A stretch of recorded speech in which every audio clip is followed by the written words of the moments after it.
Dear friends, welcome to our best practices during UBI advocacy meetings. This is our fourth meeting. Today, our guest is our dear friend Vivan STORLUND. She is a member of the Basic Income Networks in Finland and the Netherlands. Her presentation will be regarding her valuable book entitled Widening Horizons by Mining the Wealth of Creative Thinker. As you know, best practices during UBI advocacy meetings are being held for ECI-UBI 2020 campaign and also for UBI Movement.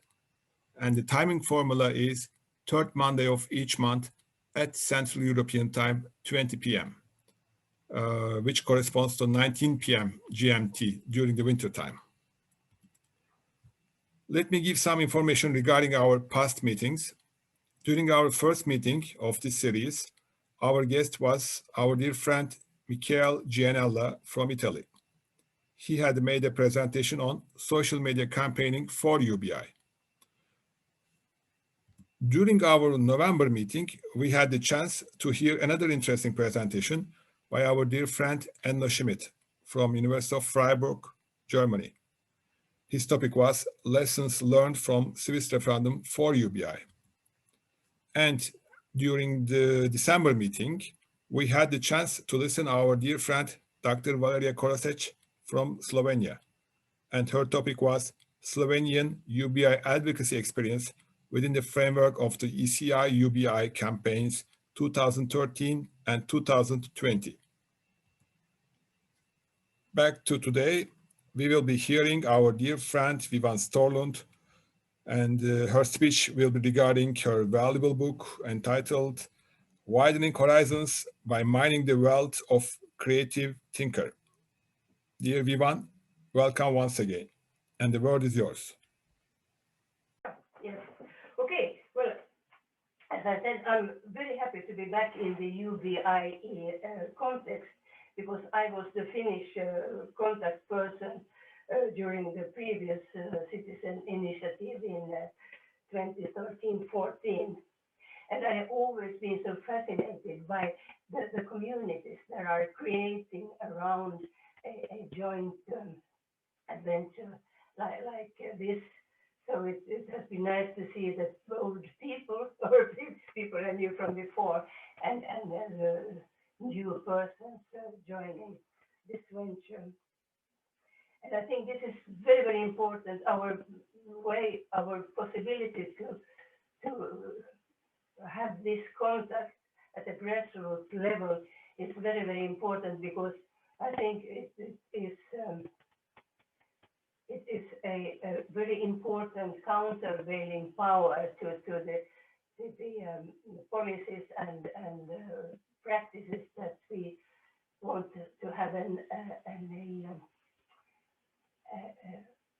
substitute for through a UBI.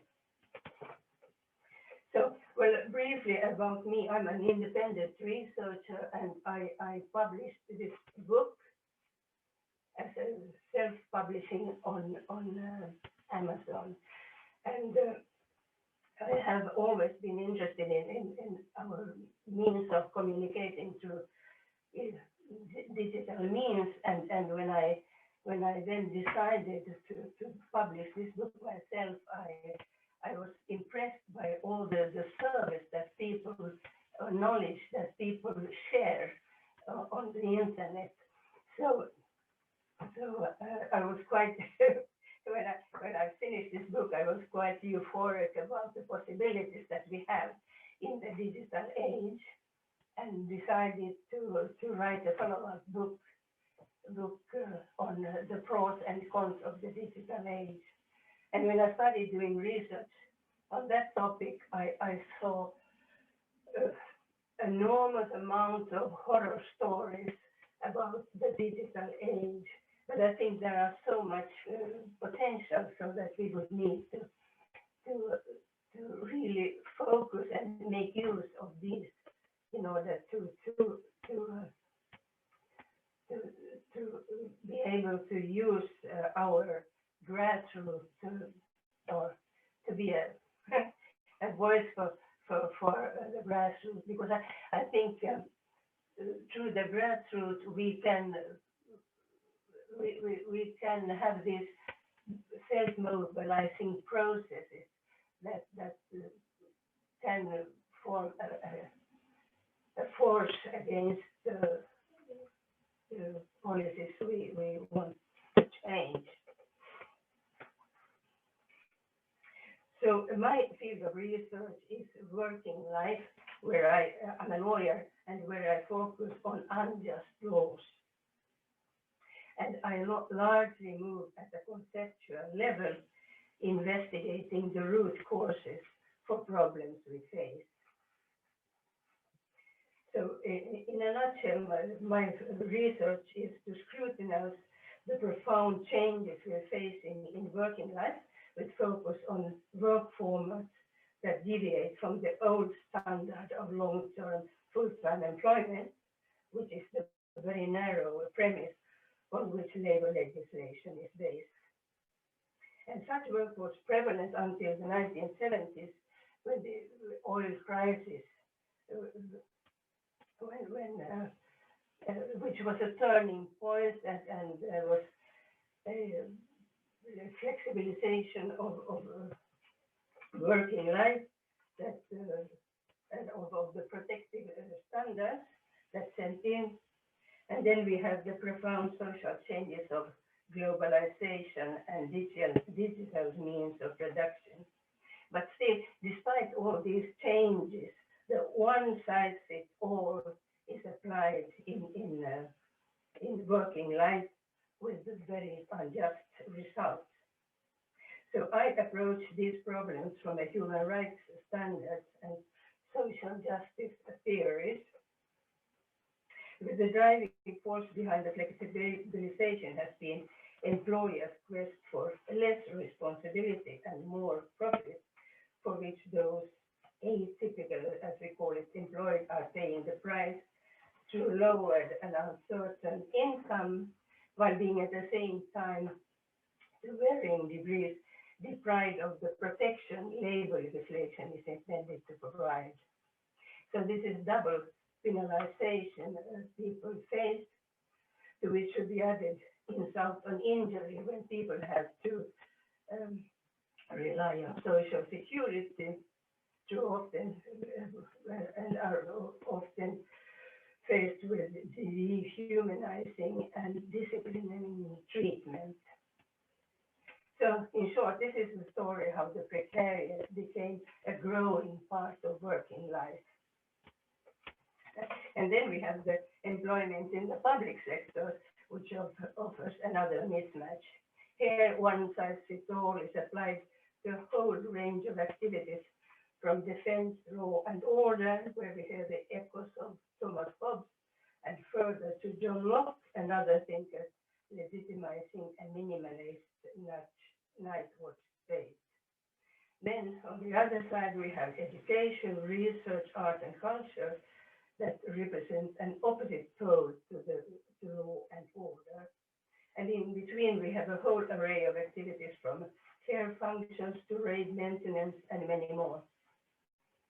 And the point I want to make is that they all represent different categories of activities, requiring different conditions for work to be effective.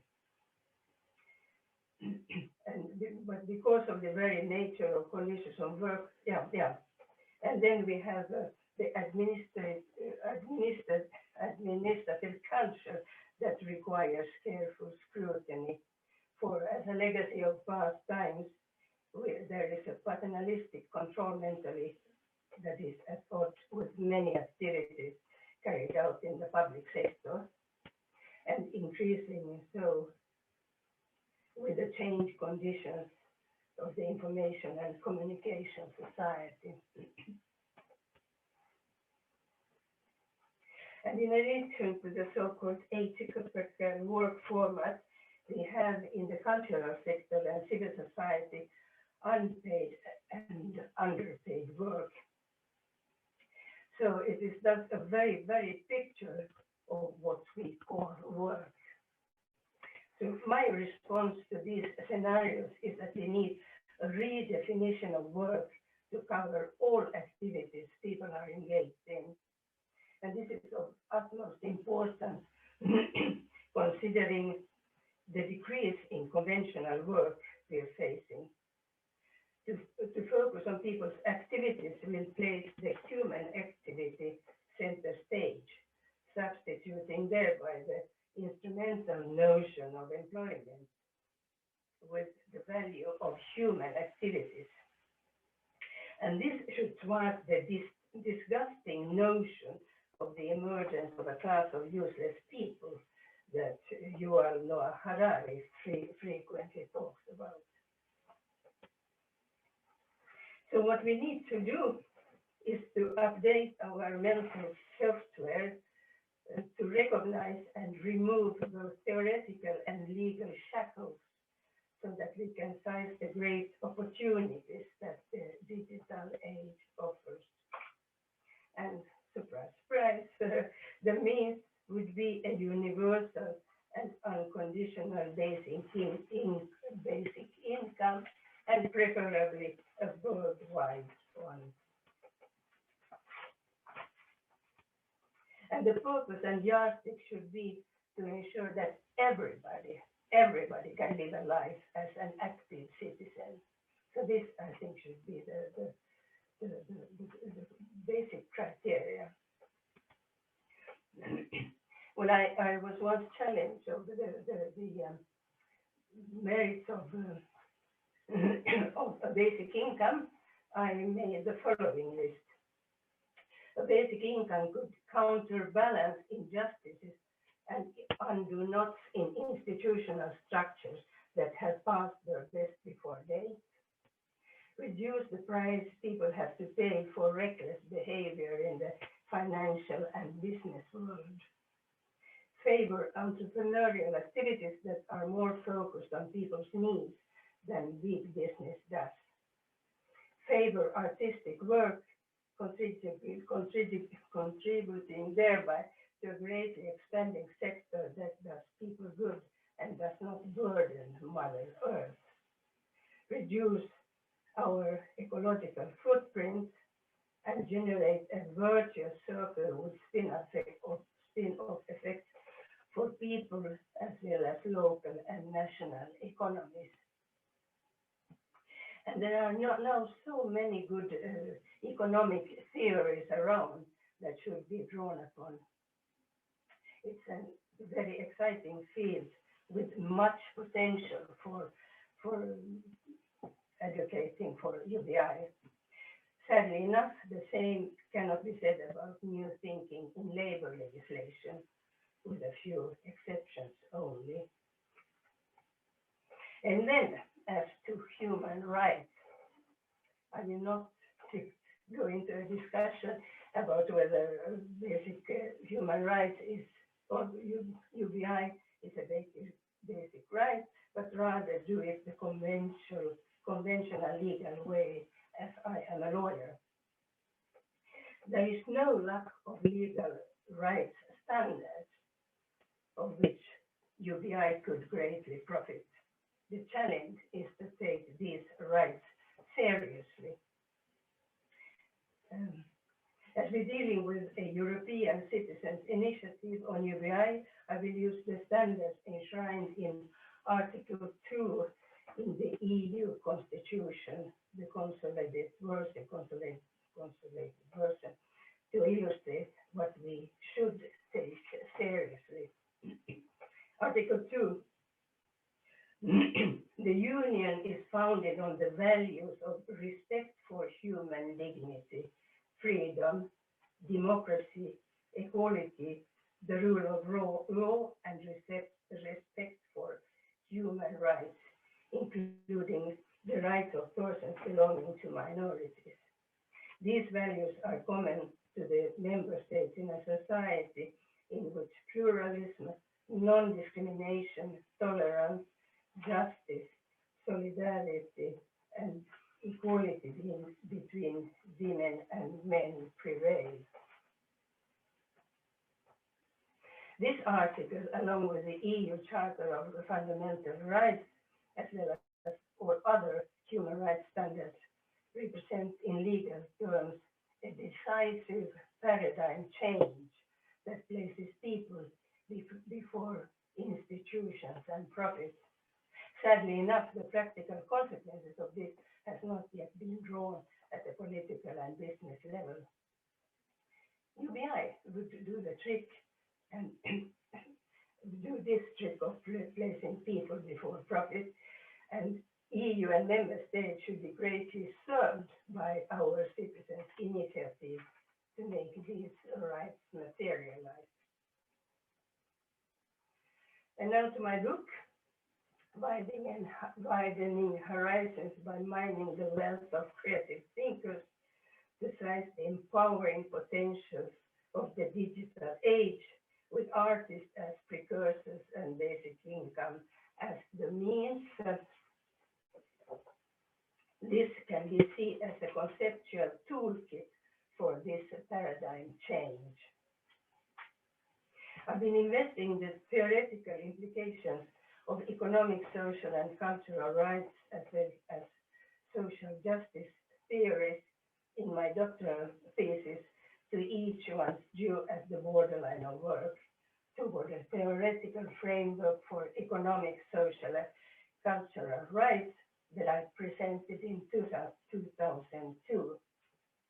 And in this present book, Widening Horizons, I deepen the issues I treated in my thesis.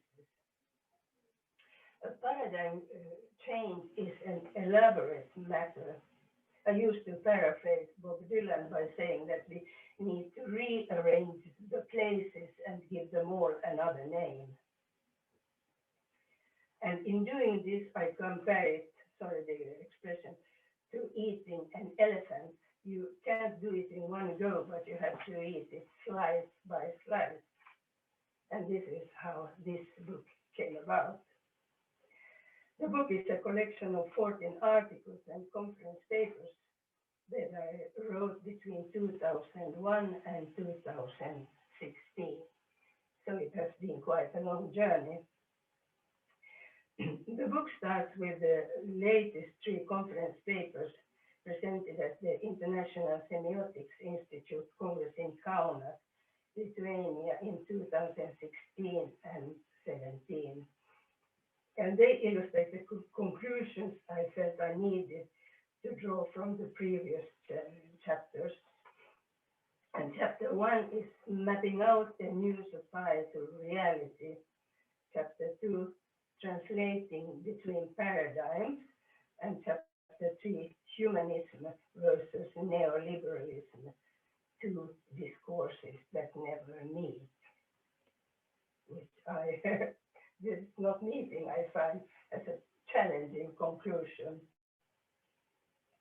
And the whole book has its departure in the instrumental and narrow premises of labor law, against which I raise a variety of human value related settings. And I had a lot of conceptual rewriting to do, and interestingly enough, it was only about halfway on the book's timeline that UBI came as an organic solution to the problems I treated. This is when I, in 2007, was dealing with the topic conditions for democracy, economic, social, and cultural rights in focus. And this is chapter 10 in the book. And now we come to a very interesting matter, at least for a researcher, that if we had a proper, high enough, unconditional basic income, most of these mental exercises would be a matter of the past, because like Alexander the Great with his sword cut the Gordian knot, UBI would make these conceptual mismatches obsolete. At least this is how I see it. So, people often say that UBI is not a magic wand. I consider that it is, for the simple reason that it frees people from the shackles of unfair laws, structures, and practices, placing us humans center stage and making the economy a means. And I'll cite an excerpt from my PhD about placing humans center stage. I propose that a person's plan of life should be a starting point. And John Stuart Mill has, in my view, captured the space of tolerance that we need when he approaches this question. And I cite, if a person possesses any tolerable amount of common sense and experience, his own mode of laying out his existence is the best, not because it is the best in itself, but because it is his own mode. And personal autonomy, which is the concept through which I crystallize human rights and social justice, represents just this. Respect for the personal choices and preferences of an individual because they are his or her own, as long as this does not interfere with other people's possibilities to pursue their plans of life. To me, it is a question of respect for human dignity that Article 2 in the EU Constitution and many national constitutions say they guarantee. Mill's principles and maxims were directed against laws, institutions, and practices that impeded trade. That was in there. Today, one could say that we have moved full circle since then. A major challenge today is to find means of correcting the imbalances caused by the preponderance of economic concerns and the effects of a global economy and a profoundly altered working life. The introduction of freedom of trade in the latter part of the 19th century was an interesting phenomenon. It can be seen as a paradigmatic quantum leap that set the scene for the development for which we now need another quantum leap to UBI to remedy the injustices caused by freedom of trade.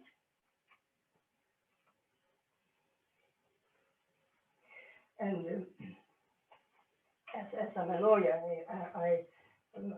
my focus lies on legal regulation of working life, which was tailored for long-time full-time employment, which was more or less the standard until the oil crisis of the 1970s.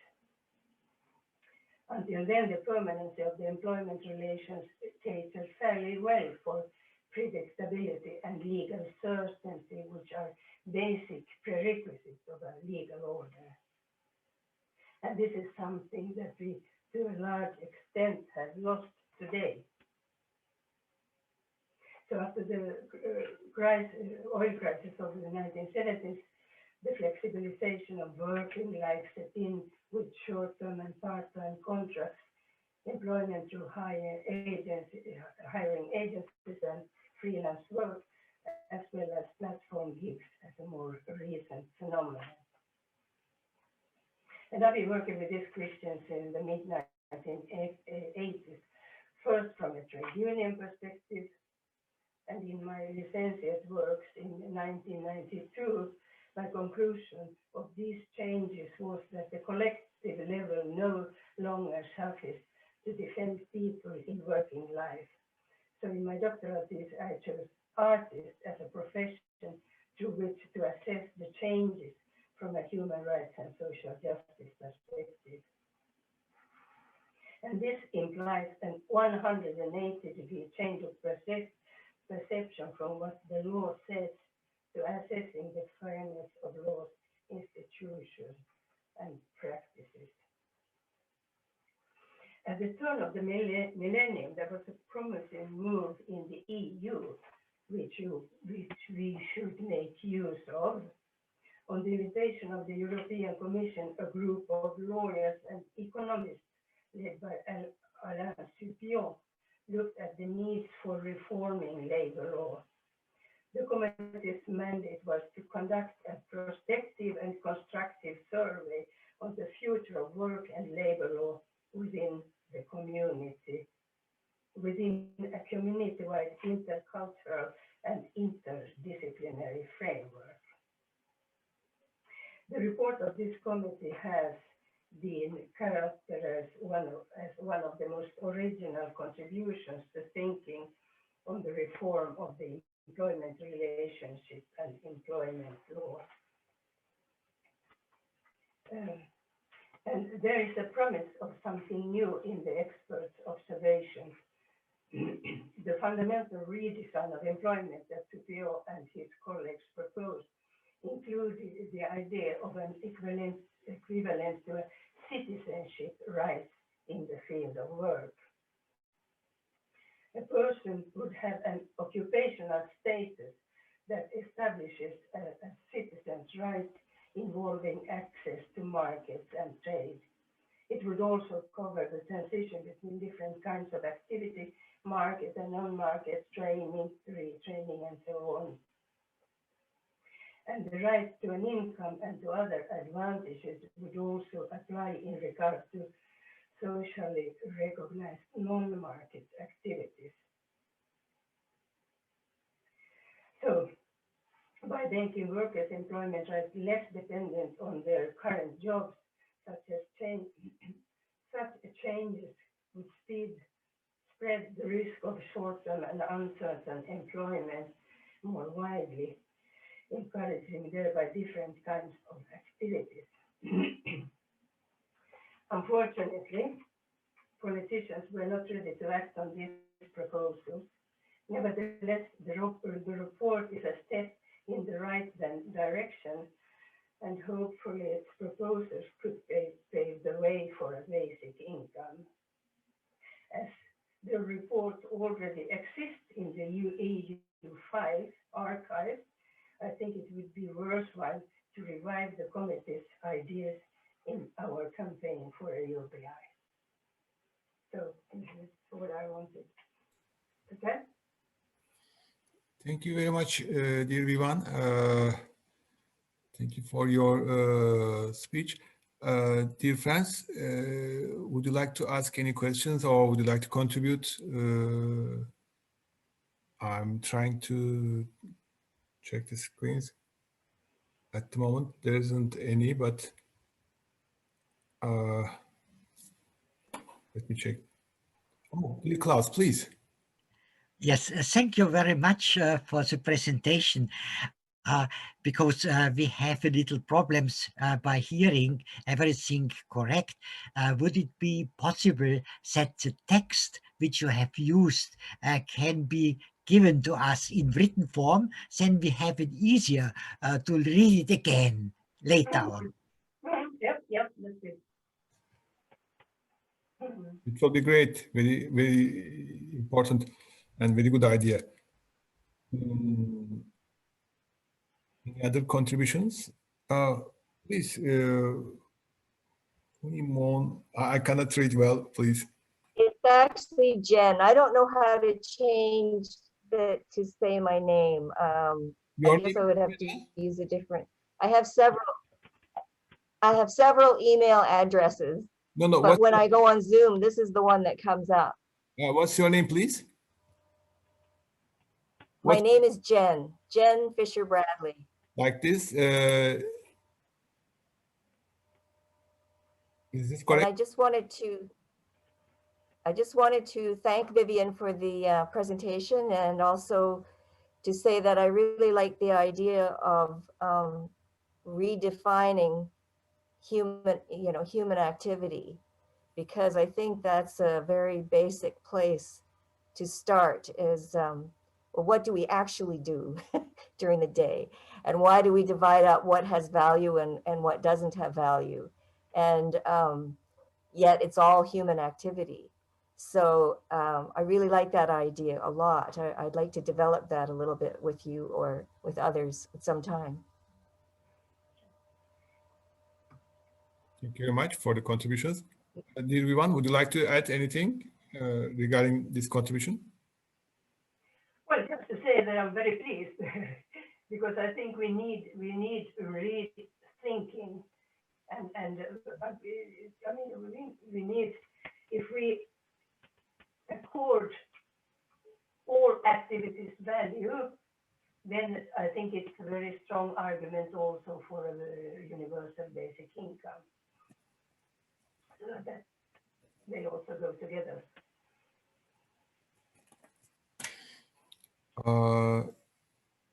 Please, Gerdur, welcome, and please unmute yourself. I'm trying to now. You hear me? Hey, thank you, Vivan. It was really great, but it helps me a lot that I have already read your book, which I think is brilliant. And and your message, which I totally agree to. But I think in our general discussion, everywhere, always, what we are always talking about IT as the and the, how do you say, our conventional way of working, and we have to redefine what is work and everything, which I totally agree. But what we have not discussed, that is that with the IT, our possibility to work on totally different things than we already are doing. Our focus will be on living, but not on working to live, but on living itself. Yeah, and yeah. I think that everything that we are talking about, wages and income and things like that, it's all in my imaginary value as such. We are using everything for money now, digital money, that kind of money, and paintings are valued for this and that, and it's good or not good. And Banksy is making picture on walls, and that is, and people are stealing even pictures on walls. Value is imaginary thing. And when we start to focus on work, just not as work, just as a way of life, and basic income will give us the possibility to spend the most valuable thing on earth, which is time, on the thing we want to do. It is not enough to have artists if nobody can enjoy the art. We don't have time to enjoy it. We don't have money to buy the bloody tickets and everything like that. So I think that the value of living is the matter. Yeah. And then value of work, that is a definition of fake money or not fake money. You know, do you have to give your lifeline to a company? No, it's a fake way of survival. Why should we have to give our life to a company or to an employer? We have a lot of employers that don't want to take our work or what we have to contribute because it's not going to give him any profit, and he doesn't even have understanding of what we want to do, which will be value for the world maybe, or not, or just a value to you and your family or to yourself. It doesn't really matter. But that you have to go and look for a job. Piss on that, you know. We are not doing it. I refuse to have to go out and look for somebody to hire me for something he doesn't understand, and hire me for something he doesn't value, and hire me, and we are making business plans and business plans of sustainability, and our economy is not related to ecology. So how are we ever going to make sustainable economy without link to ecology? You know, it's impossible. So we are always making fake business plans. You have to make a business plan to present to an investor who has no idea about anything that you're talking about, except, you know, how much money it's going to give him tomorrow morning and things like that. So our values are just going in totally idiotic directions. Just like if you think about sustainability, it's a circle. It's a circular economy. It's a circle.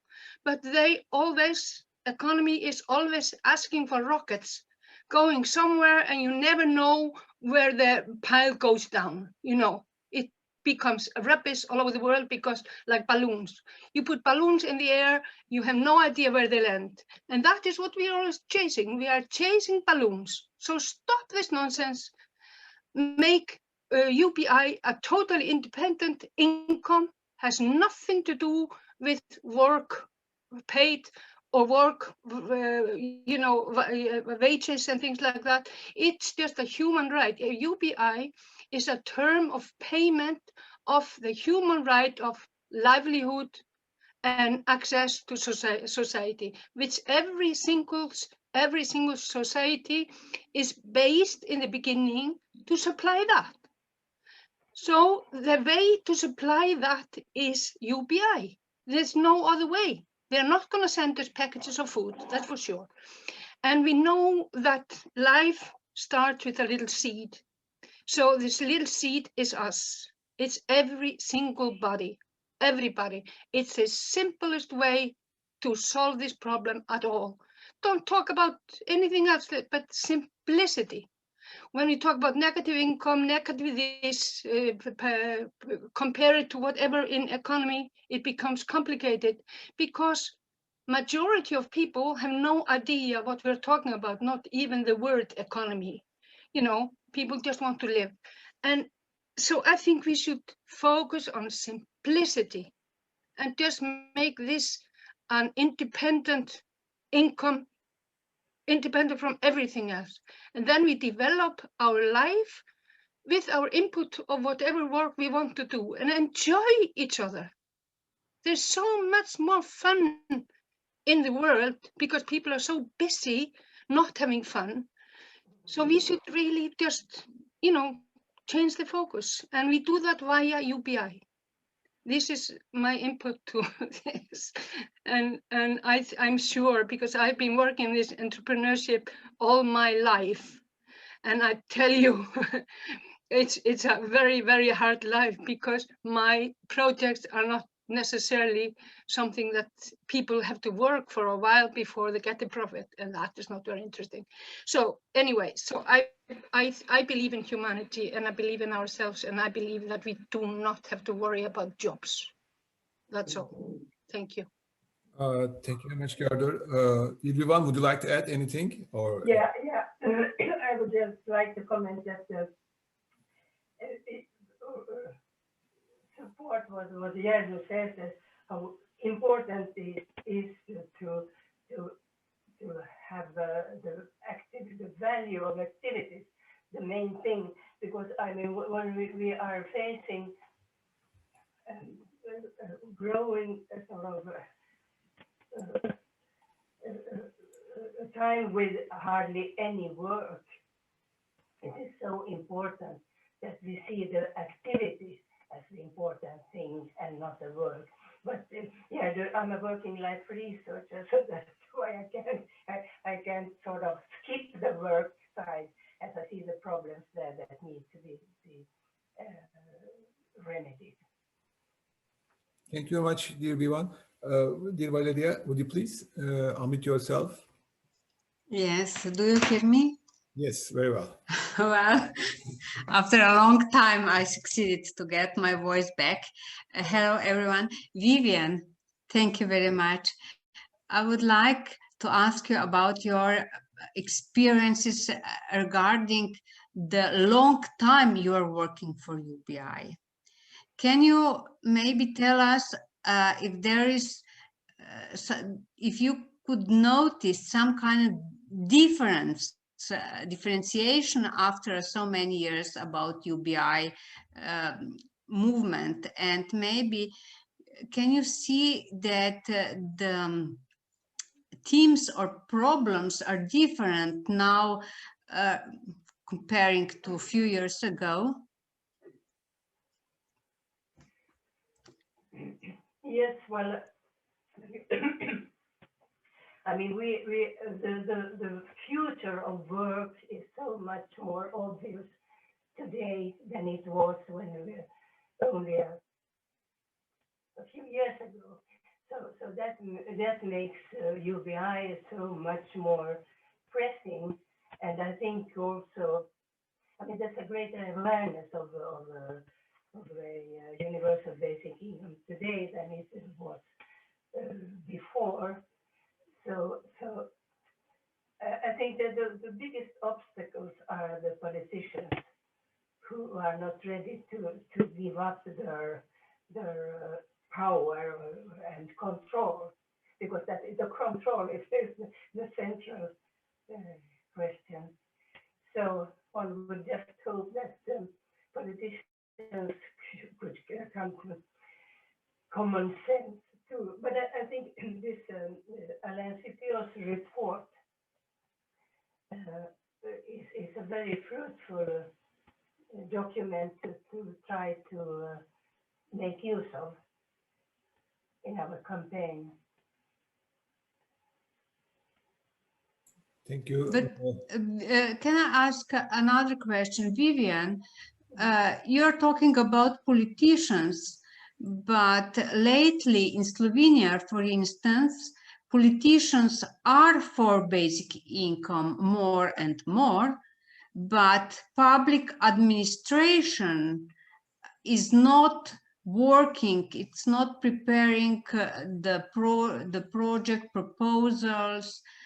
They don't want to present us calculation and microsimulation, you know, like talking about future of work. They are afraid of the future with basic income that will put them out of work. Mm-hmm. Did you, yes? Yes, well, I think the administrative culture is very, very central too, that needs to be looked at critically, and there is a constant tension or fight between politicians and the administration, and how to overcome. But can the politicians just order the authorities to make simulations in Slovenia? No, you see, in Slovenia, it is the case that politicians say, we would like to decide which one is better, A or B proposal. And we don't have them. They would like to decide. They don't have anything to decide about, you know. Thank you. Can I say, can I comment? Sure, please. Well, regarding the discussion, Mrs. Korosic and Vivian, in Holland now, they invented the term basic jobs. And in contradiction, in paradox with basic income. And now they are trying to create 40,000 basic jobs, so that the bureaucratic apparatus can construct all those jobs, so that people in the security systems can fill those jobs, and then they have a payment and they have a salary, and that's the only way with paid jobs that you can find satisfaction in life, and you can gain status and so on. And it's quite a concurrent, I think, of basic income, where we try to long for since long time in Holland also. But did I clear myself? Yeah? Yeah, but I mean, the UBI should be free from jobs. Yes, I know. Yeah. But I respond on those comment of Valeria, who said that also in Slovenia, the bureaucrats are afraid that they lost all their jobs and all their tasks they have now to help people on the lower side of the income, to help them and to create new things for them. And if there is a basic income, what is simple, as said Jen, I think, of now the Gerdur Palmadotter, that is a very simple measure. It don't ask for a great bureaucracy. The only thing you have to know is a name and maybe an age, and then you got your income. That's the only thing what is to do. So lots of bureaucrats can go and look for other jobs, maybe for the milieu or for the environment, or I don't know what, or maybe some things are really have to look after. That people don't waste their garbage in the nature and things like that. So there is a change in movement from jobs. Now, yeah, that's what I wanted to say. And I'm curious if in all the other countries in Europe and in the world, you focus as with the same problems like we in Holland. If there isn't any other questions, may I ask a question? Oh, dear Valeria, please.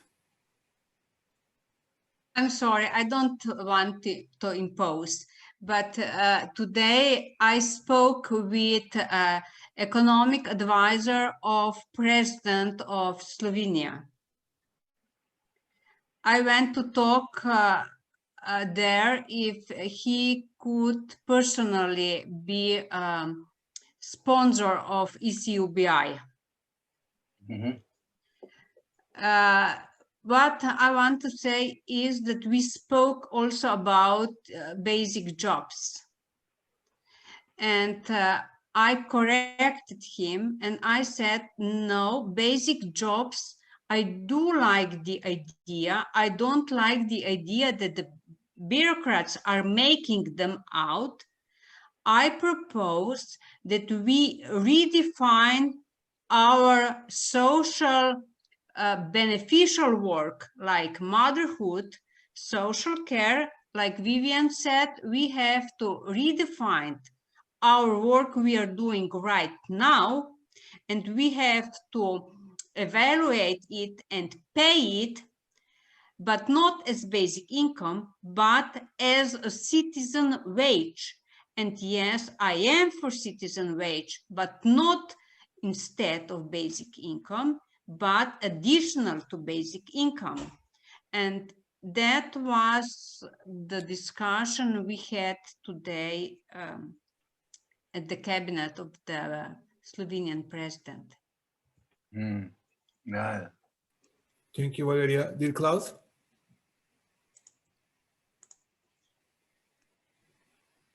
In Austria, we have just now get a new minister for work. And I have written to him and have explained what we are doing with Volksbegehren in Austria and then ECI for UBI, and ask him to think about it, and it would be nice to give a reaction from his side. And 2 days later, really, there was an email back and saying the idea is interesting, but at the moment with the corona problems and so on, they have so many other things to do that it will be perhaps in the future discussed.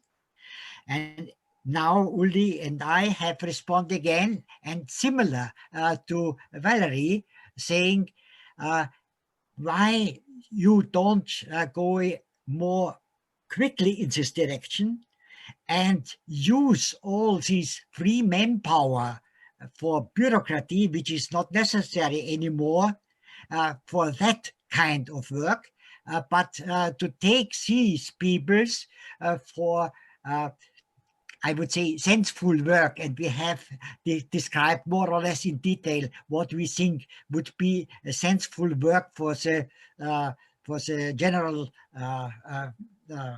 society. So we will see what happens now. But at least we have also tried and have also find this kind of discussion with the minister. Thank you. Thank you, dear Klaus.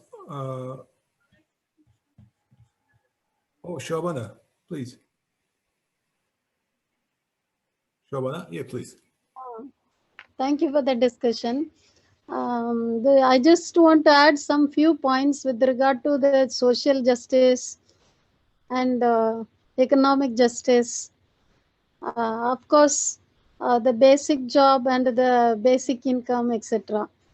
And with regard to these concepts, in olden days, the economy's developments were decided only based on the economic development or the income alone.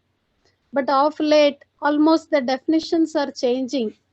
We are just switching on to different concepts of welfare economy, care economy, sustainable economy, happy economy, well-being economy, etc. So in this case, if is in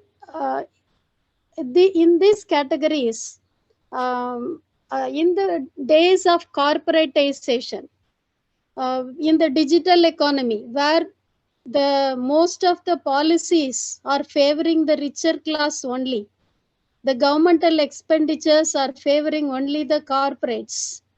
Almost many of the countries' policies are favoring the richer class on the corporates.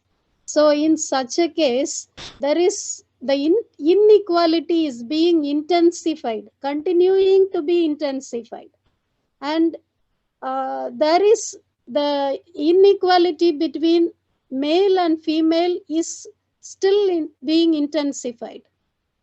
Over the process of economic development in the before around 10 years, 15 years back, the gender empowerment was little better, but now it's still going on being worse in the representative, because if you see the trend line, when you look into the trend analysis, considering the economic development and the gender female participation, the situation is not comfortable in most of the countries, because now we measure the country's development not only by the money but also by gender development index, gender empowerment measure. Now it is returned as gender inequality index.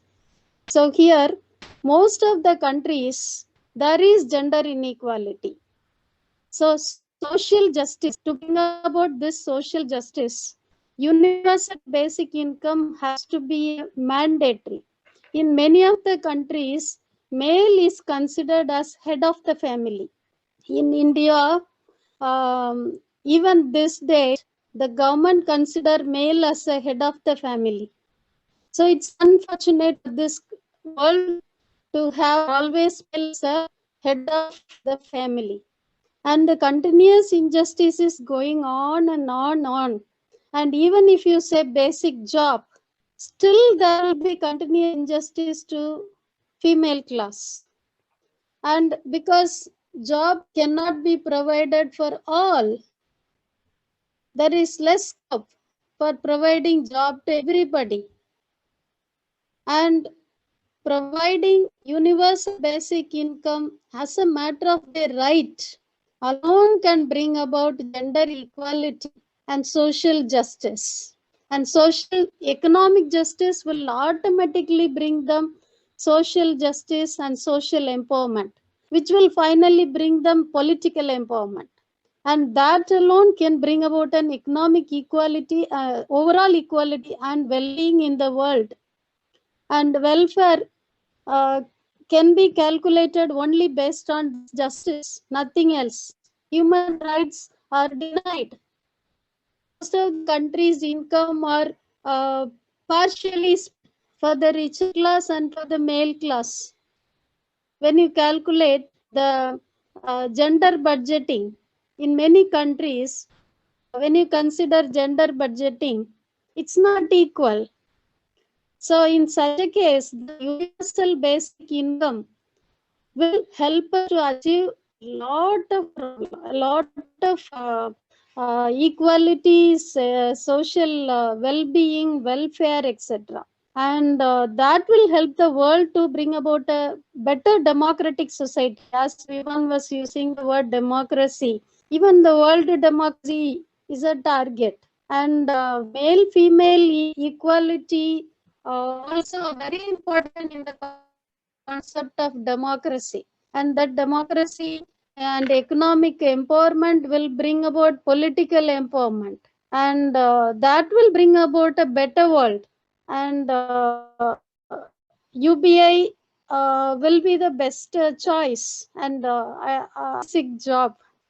Thank you very much for listening. Thank you, dear Shabana, for your contributions. Any other friends who would like to contribute? Oh, dear Yadur.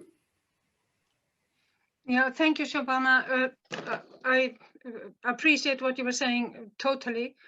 And I find that it's interesting how actually we all are thinking more or less in the same lines. I told you a long time ago, I don't know if anybody remembers or heard about it, that we are starting here. I think that with the UBI and with the changing of the working in general around the world, our choices, our development, working development, etc., that the working unions and the trade unions, they have to change their workmanship.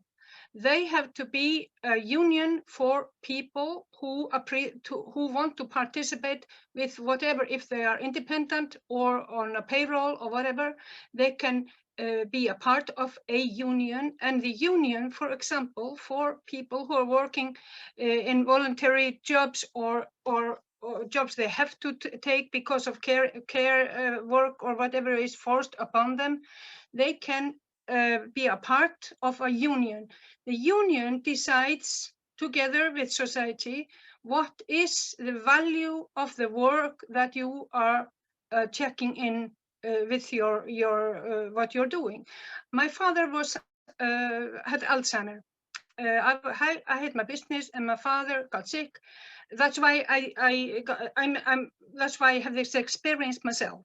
And my working life changed completely.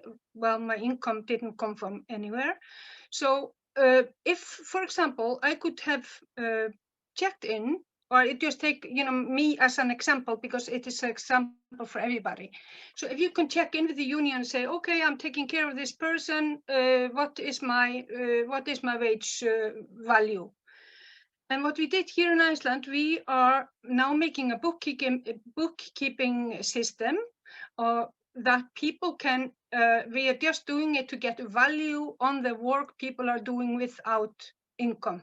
So we sent invoices, we got the system so people can send invoices for their work, not in employment by anybody, but for voluntary work or whatever. Then you get all the information. You get information, is the male or woman, what are they doing, what is the value of the work, and we get the invoices now. We are setting it up now, and we are going to send the government all those invoices. So it is booked. You get the value of this voluntary job, or the job that you don't get paid for, and it becomes a value into the society, and you can see how much it is. And then you will, from this information, you can make all kinds of statistics, what kind of people are doing these jobs, men, women, or whatever. And you get also the sort of job they're doing, because they're all different also.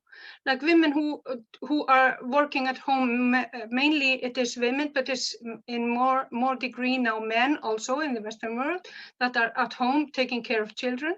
So anyway, so you also send the invoice. You are a house working person, and you send an invoice for the job that you're doing. And by developing this in this way, we get a value measure on it, and that is what we really need. And I think we could do that much better than only in Iceland, where we have this. There's a miniature country here, but this is possible to do. And then and the unions have to change their jobs, so they will have to include these jobs also. And this is this is just an idea that we are doing here, and anybody can develop or from there. And we are always talking about the political parties, they say, they that, but we don't talk about that the political parties that we are electing, political parties also to govern a country, and every single person knows that a political party, their loyalties do change from the loyalties to do wonders for the people into doing wonders for their own political party. The loyalty just is never or very rarely dwells on the society. It goes to the party. That is why all the shit is happening all over the place, because loyalty is not in the picture of running a country. So I think we really have to think about that. Can I ask a question? Can I ask a question? A very That short one. Your invoice story, is that Yes. somewhere written down, or as a system of? Yeah, I can send it to you guys if you want. Yeah, Yes. I should like that. Yeah. Yeah, yeah. And we got it sponsored from. We got it sponsored here. The system, the bookkeeping system. We got it sponsored from how do you say, a bookkeeping program here in Iceland. And but you don't have my address, I think. So I don't know how I can see it on somewhere. I think you can see it if you put your email here on. I have your name and I can find your email address, and you can also put it on the chat. Hello. Thank you very much, dear Gerdur. Dear Vivan, please. Couldn't you distribute this your scheme to everybody? Yes, of course. Yeah. It will be great. May I ask a question? May I ask a question? If there isn't any more, I mean, if there is any, I will wait. Okay, I cannot see anymore. Dear friends, remember we had shared the survey results a few months ago. It was about it was an opinion survey regarding the politicians and political parties. And the outcomes was about 80% of the people think that politicians and political parties are not happy with UBI because it will lead to the emancipation of people. And also they don't want to share the power, and also they try to denigrate or degenerate the concept, UBI concept. They try to introduce some other things, but they name it like basic income, but in fact it is not fulfilling the expectations of basic income. My point here is that I think the biggest obstacle against the realization of basic income is that separation of powers is not on the table. Mm-hmm. And I guess when we talk about separation of powers, we take three separate powers: legislative power, executive power, and judicial power. And most of the time, when we talk about separation of powers, we try to we concentrate on the judicial part and the legislative part. But I think this is not that important. More important part is the conflict of interest between the legislative part and the executive part. And I think existing parliamentary systems in our democracies are not functioning well. The reason is that parliamentary democracies are in fact soft separation of powers. So if we have two axes, let's say x-axis and y-axis. In x-axis, we have zero separation of powers and full separation of powers, assume like this. And in the other axis, there is who is controlling this power, a single person or a institutional organization. So we have to go as right as possible, and we have to go as top as possible. So we have to reach to a position where there is full separation of powers and institutional control of the powers. Am I clear? I'm not sure, but I can draw a or I can maybe find it, but maybe it's not that important. The important thing is, for example, in Turkey, we have a parliament, and even before the change of the constitution in 2017, the members of the parliament were also candidates for a cabinet. So they were also able to be a member of the cabinet. So they can vote in the parliament, and then they can go to their chair in the ministry, and they can act like an execution power. So maybe because I didn't get ready for such a question, it's just come out of my mind. But the point is, the biggest obstacle in front of the realization of UBI is that separation of powers is not fully on the table. And parliamentary systems are, in fact, avoiding this. And we are working on a system in which we say maybe we should have two separate parliaments in each country. One parliament is for legislation, and the other parliament is for executive functions. For example, one parliament, the legislative parliament, should only do legislation. They shouldn't give any member to the cabinet or something like this. So, I mean, otherwise it's totally a big conflict of interest. Assume there's a parliament, they are deciding their salaries, they are deciding their timing of their elections and the map of the elections. I mean, you know, I mean, zoning map of the elections, everything. They are making their own decisions and they are also running during these elections. So it's a big problem. And I think if we cannot reach to a level where the powers are fully separated, then we will not be able to realize UBI. I didn't express myself good enough, but I think I could mention what I meant. Oh, Vivan, please. Yes, I think it's very, very interesting what you said. So have you been writing on about this, or have you something in writing? Yes, in fact, but it's in Turkish. May I show you a small drawing about this? But in the meantime, maybe while I'm trying to find that, maybe Reinhard would like to contribute. Do you, Reinhard? Yes, Ali, but it's a response to what you said. Can you hear me? Yes, I can hear you well. I think what I mean, what you say is it's very good, but I think you need to be cautious in terms of trying to generalize it for the whole globe, because the political systems, even if they are called parliamentary, differ enormously. I mean, I'm German and live in the UK, and I would even not call the UK or the United States a democracy, because I feel it is not what I call one person, one vote, one result. You have this first past the post, and that's why you get these sort of absurd results, like in the UK, where you have 40% voting for a party, and then they have a huge absolute majority in parliament. I mean, this is just one difference. And then you have a country like Costa Rica, which doesn't have an army.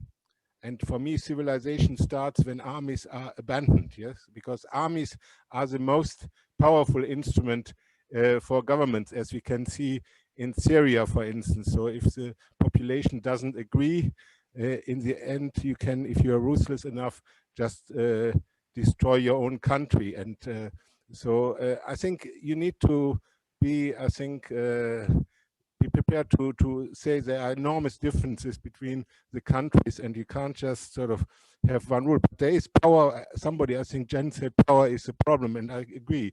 So power is a problem, and we have a lot of power junkies in power, yeah, and they are prepared to anything. It's like an alcoholic. I'm a medic, so if you're an alcoholic, you never say, oh, especially if you haven't recognized it and so on, you don't say I'm an alcoholic and I have a problem. You say everything is fine and the people around me have a problem. And the same, in some more dangerous way, is the problem with power junkies. If you have power junkies in power, and unfortunately a lot of people like power junkies, otherwise you wouldn't get so much support for a person like Mr. Trump. So yes, so the problem are the people in power, but the problem are also the people who support and vote for these people in power. Just a sort of food for thought. Thank you. Thank you, dear Reinhard. Vivan, I'm trying to find that drawing, but in the meantime, any other friends who would like to contribute? Yes. Please. Yes, I have a question, because I'm very much concerned with the notion of a rule of law. And I wonder if anybody of you have been reflecting on this, because I get so annoyed when I hear EU people, representatives talking about the rule of law with the breast in the tone, at the same time as we have increasing social divide. So, but this is a legal problem that is very difficult to sort of pinpoint. So I wonder if somebody else has been thinking of the rule of law or the problems associated with the notion.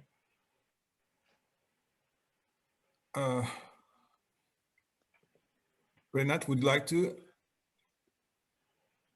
I think Gerdu was first, so give her a chance to talk first. Oh, I saw your hand raised. Gerdu, please. Yeah, but I was raised it on the screen as far as I can see it. I think what Reinhard is saying and what we are all kind of thinking is, for example, this election in the States and elections everywhere. There is no democracy that like in America now. There is no democracy. There is one big snake with two heads, and it's the same body that is running the country. And now, with Trump gone, he's not gone, of course. He's gonna do a lot of other things, but the present Biden, he was not elected. It was just that Trump was not elected, so Biden was just put there. He was put there by the oligarchs. We all know that he has no health or no nothing. So we are not experiencing democracy, and I find it really shocking to hear everybody cheering the democracy, a democracy won in America, which is so far from the truth. And we are talking about the justice system, and this is what is happening all over the world today. That is the corruption that blinds our scene of for example, the justice, because just here in Iceland also, because it's so small that we see here the small picture of the world, because it's so small, we can see it, but it's the same system. Just like when I was working in London, you started to realize that there's also like small villages that are running this and this system. And now we see that in the justical system, like for example, like the Supreme Court in the States and everywhere, we never know if it is honesty that is taking the decisions.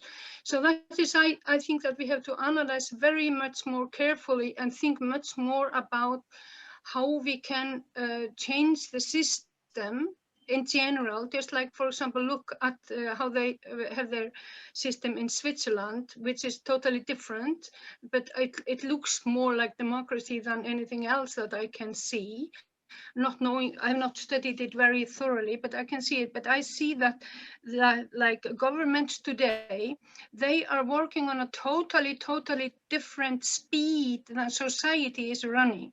Everything goes to be discussed by a committee here and committee there, and it takes weeks and years to change things that are common sense. So there is no correlation between the government and the society.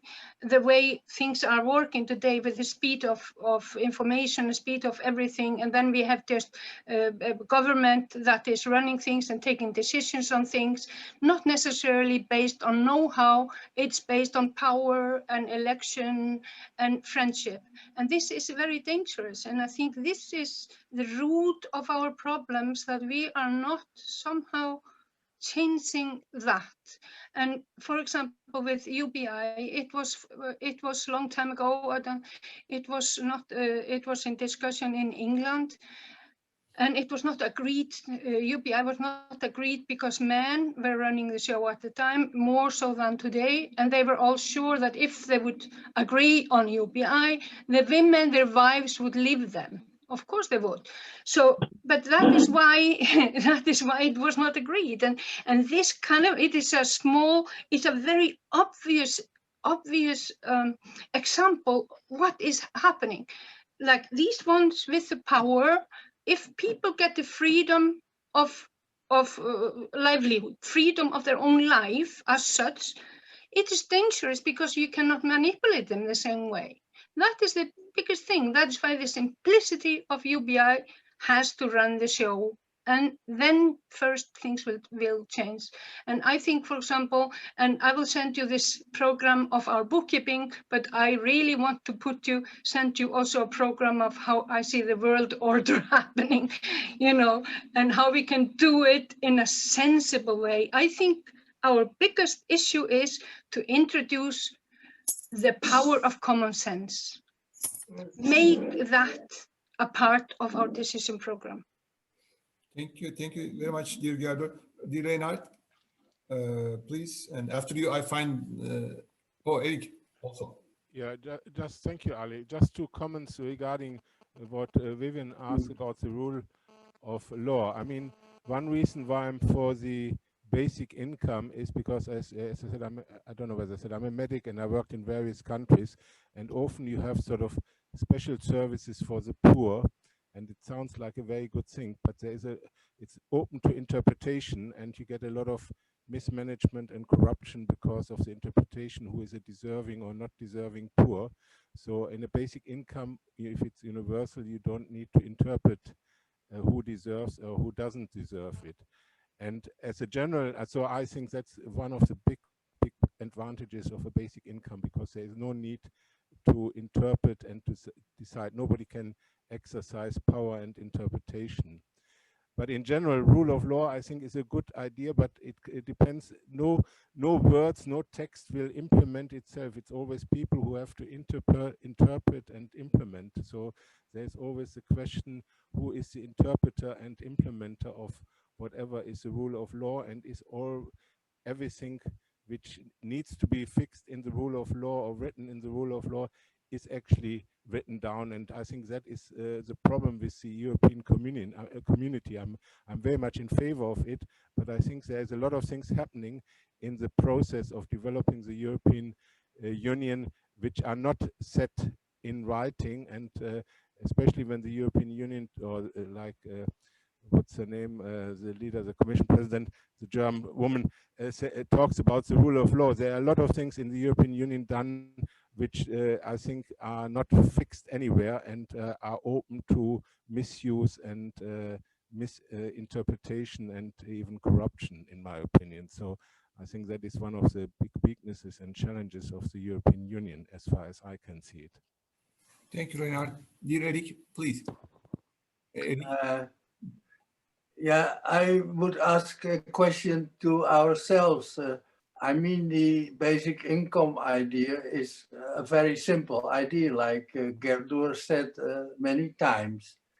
Still, I must realize that in our country, for example, the political parties who are in favor of basic income are very little and very little.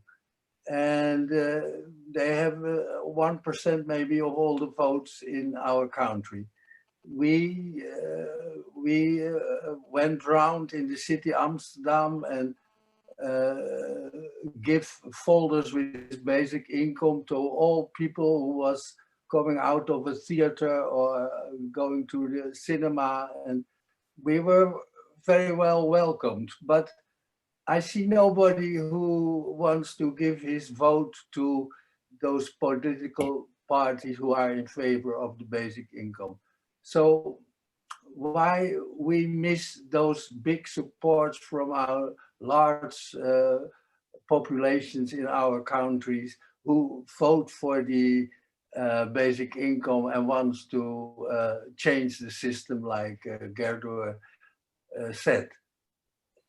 How come? I mean, all the people are dumb and don't understand things.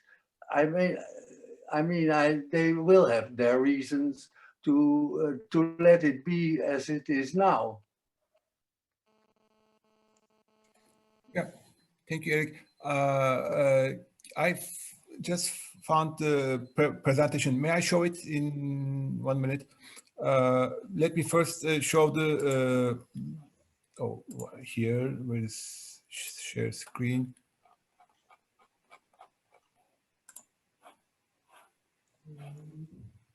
Okay, this was regarding the survey. I'm just going directly to the questions. Okay, maybe most of you remember this. The first one was, do you think that politicians and political parties have an adequate understanding of UBI? And huge percent is 49.5% says no. And 21% says yes. So if we consider only the red and the green zone, it is about 70% of the people say that they don't have an adequate understanding. Secondly, regarding whether they would be happy because it's in favor of emancipation. And the question is, do you think that politicians and political parties are in favor of a UBI which will lead to emancipation? And 32% says no, 6% says yes. If you only consider the blue and the red zones, again, a huge percentage of the people think that they will not be happy with UBI. And the last one was regarding the degeneration or denigration of the concept. But this is, we have it in our archives and also in the YouTube. But let me show you the other one. The other one was, where it is? Okay, here. Can you see the screen? Okay. Okay, this one shows that the first one is legislation, second one is execution, and third one is judicial power. And the blue zones are the maneuverability capacity of these powers. For example, judicial power do not have that big maneuverability because they have to practice in accordance with the laws decided by the legislative body. So legislative body is the body which has the highest maneuverability capability or initiative. So this gives an idea, but let me show this graph to you. The horizontal axis is telling about whether there is a separation of powers or not. It may be zero or it may be full. So we have to go to the left, no, to the right to have a good system with separation of powers. Also, the vertical axis is about who is using that power, a single person or an institutional body. So we need to have institutional body. So if we go right and top, we should go to the green area, which is the ideal case. And red area is the worst case, absolute dictatorship. So this dotted line is the line where we have the parliamentary democracies. It is soft separation of powers. It is in the literature. I mean, if you very quickly search, you can see that parliamentary democracies are soft separation of powers. This is the case of Turkey and USA. This is not that important, but the important thing here is to go to the ideal, we have to go to the right and we have to go to the top. So, and the solution is, instead of having a simpler parliament, single parliament, we should have two parliaments. One is responsible for the legislative actions, and the other should be responsible for the execution of the government. Then it will be more easy, or that it will be possible. That was the graphs. Unfortunately, they are in Turkish, but in the coming days, maybe we can translate it and share. Yeah. You didn't like it? Translated, yeah. Ali? Yeah, yes, please. I did like it, and I even a bit understood. But look, I work for executive part of the government. So you see, if I can imagine that our parliament would introduce in legislation UBI, for instance, in €1,000, well, they can make such a law, but the executive part of the government, it's not possible to do it, you know? It's not possible. So legislation can make a stupid legislation. I'm sorry, but well, yeah, that was my point. Thank you. Maybe I can answer you afterwards. Reinhard and Rahir. Reinhard, would you like to, please? Yeah, I just wanted to comment on your slide about opinion of politicians. I think, again, this was a survey of people in the network. So this is across many different countries, and I would not would be cautious with the interpretation. Like if I talk about Germany, for instance, there is a party called Die Linke, the left, and one of the leaders of the Linke is clearly in favor of basic income. She's called Katja Kipping, but the party itself at the moment is divided, and so it is not that straightforward. And the Green Party in Germany, the leadership is opposed to it, but the recent party conference, basically the party members have decided to introduce basic income as a part of the party program. However, this year we will have elections in Germany. The Green Party will certainly not be the, even if they get into government, the only party in power. So they will have to join a coalition. And at the moment it's said that it's most likely to be with the Conservative Party, and they are strictly opposed to it. So I think what I'm just trying to describe, the situation differs from country to country, and while it's good to have such an opinion sort of survey of UBI supporters, it's very different, or you should be cautious to interpret it and apply it to all countries. I think what is important is to understand the specific situation in each country. Like in the UK, the Green Party, Clive Lord is here. He's one of the leaders of the basic income movement in the UK, and the Green Party has quite a lot of votes, yeah, but it is not translated into seats in parliament. Yeah, a conservative parliamentarian needs 25,000 votes to get a seat. I mean, on average, the only Green Party member needs 800,000 votes. So that's why I said that it's a very bizarre system, this first past the post. So even that the Greens have been very strongly in favor of a basic income, it has been a sort of a topic on the sidelines. But recently, the Liberal Democrats in the UK have voted in favor of a basic income because the new leader has himself a handicapped child, and he sees the importance of care work and how much it is ignored in society.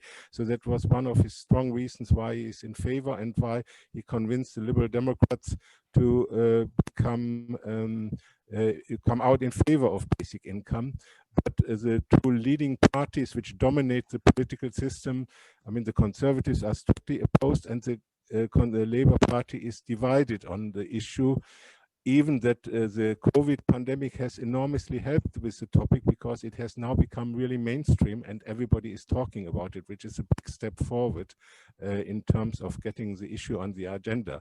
But I think if you want to be successful, we need to really, in my opinion, analyze the situation in each country and then try to see how we can lever and convince certain parties and politicians to come out in favor of it. And there are sort of interests. I mean, obviously, I think in general, you can say big business and the state machinery is probably opposed to it, because obviously, in my analysis, it will ultimately strengthen civil society. And certain politicians and also business, not all, but certain, do not like this change of shift of power in society. Thank you. Thank you very much. Dear Eric. Eric, would you like to add anything? Can I speak? Sure, please. Well, I was just going to listen, because a lot of people have a lot more expertise than I have, but I was particularly concerned when I heard that how unpopular the basic income is in general, from the figures that you produced in Turkey. I think it's probably truer than I want to believe generally, but I have always linked the basic income to climate breakdown. That was why I first came into it. I thought of the basic income as a way to avoid basic. Now it's too long to explain. It's all in my blog, clivelord.wordpress.com. If you Google basic income and climate change, you will see it. But the point is, have you heard of have any of you familiar with Guy Standing, who gives he actually gives a very coherent case for the basic income, just pure and simple. Now, it may well be that on the doorstep it doesn't work, but I am suggesting that if people want to save the environment, for their rich people want to save the world for their children, they could do well by sharing their wealth rather better than they do at the moment. Now, I just want to leave you with that point. And just have a look at my blog, you know, for the rest of it. I'll put it down on the screen in a minute. But as I say, that is, I was just worried. I was actually a little bit brought up sharp when I saw just how little popularity it actually had at the moment. Thank you. I'm sorry, I have to share this once again, because this is not a result from Turkey. This was a survey and held globally, and there are responses from 20 different countries, maybe very limited contributions from Turkey. So this was not something done by me alone. I mean, it was, we shared it in the our email group and with the UBI advocates, and so these results are not from Turkey. One thing that I would like to say, and another thing I would like to say to dear Reinhard, I know that there are some political parties who do know UBI very well, who are for UBI, but these figures say, let's say 70%, 80% of the people's opinion is that the politicians and political parties are not for UBI, or they are not happy with emancipation of people, etc., etc. This doesn't mean that all the politicians are not good, all the politicians are against UBI. Of course, there are parties and leaders who are for UBI, but for example, are they governing parties? Not at the moment. This means that the rest of the people are not for UBI, at least at the moment.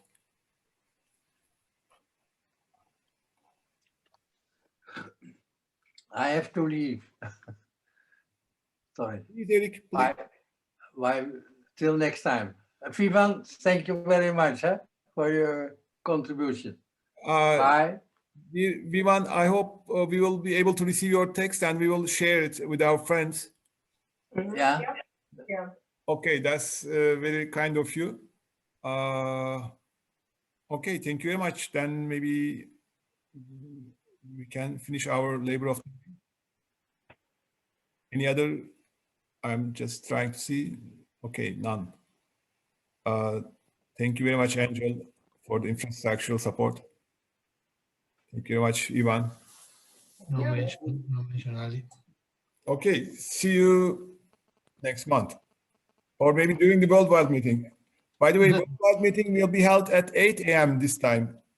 We will have a guest from Taiwan. It will be early in the morning. You know, during the last worldwide meeting, we made some decisions together with our friends. We will share the details by email. See you then. Okay, bye. Good evening, good night, good morning, wherever you are.